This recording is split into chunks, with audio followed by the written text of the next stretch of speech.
Africans are rapidly adapting new technologies to everyday life and politics. Beyond Africa, institutions such as the World Bank and Western tech companies are selling technological solutions to African governments, promising cheaper and more efficient services. They're offering technology as a shortcut to development, a way to leapfrog the challenges of structural inequality within countries and between the continent and the global north. Digital ID systems using biometric data have received a major push. According to the World Bank, some 40% of all people across the globe without IDs are Africans. Advocates have pointed to the successful implementation of digital IDs not just in countries such as Germany, Argentina, and Spain, but also among most adults in India, Indonesia, Pakistan, and Bangladesh, among others in the global south. Digital ID promises to connect citizens to education, healthcare, banking, and more. But how will it affect people whom governments don't recognize as citizens? What did millions of people who were classified as stateless risk with the adoption of digital ID? And what about marginalized communities who might face more totalizing forms of exclusion? Or alternatively, government repression with the aid of these new digital tools?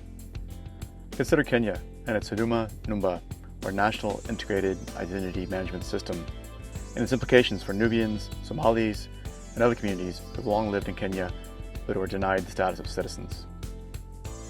We spoke to Yasa Musa of the Nubian Rights Forum in Nairobi, Kenya, about the effects of new technologies on minority communities' struggle to be recognized as Kenyan citizens.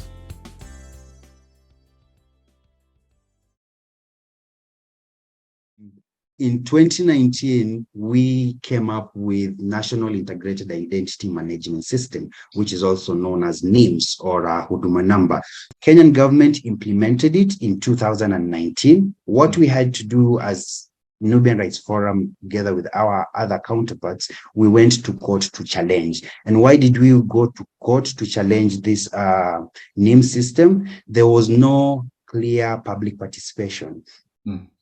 Public participation is something that should have gone through so that at least people can share their views. We can share our submissions on if the architecture and the design is good or not. The other one was the issues of data privacy. Data privacy and protection. There were no mechanisms that NIMS were put in place to make sure that people's data will be collected, because some of the things that it was collecting was your DNA, was your GPS. Sometimes the questions they were asking: how many acres of land do you have? How many wives do you have? The number of accounts you have. So these are so many questions that they were asking, which were unnecessary. Another one was the exclusion of the minority groups. The Nubian community, the Somalis, the Swahilis, Makonde are minority groups who are subjected to discrimination. If Huduma Number, as NIMS it is called, if it goes as it is, it will render so many people stateless. And when you are stateless, it simply means that you do not belong anywhere. So, and the last one was the architecture, the way it was designed. It was designed by IDEMIA. By then, it used to be called Otimofo. So the system was designed in a centralized manner.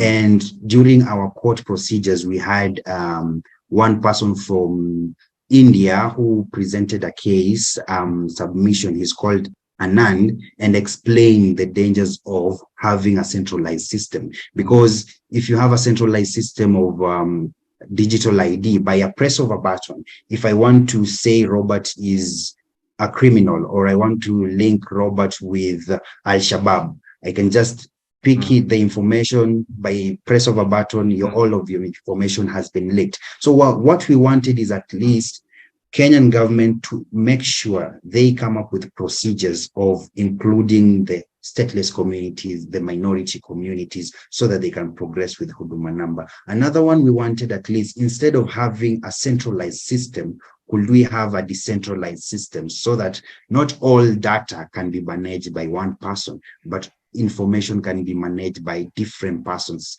to reduce the risks of your information being shared outside. And the last one was the exclusion of the community. We wanted to make sure before all these things are put into place, they recognize the Nubian community, they recognize other communities, and they make sure the procedure of application for Huduma number is clear.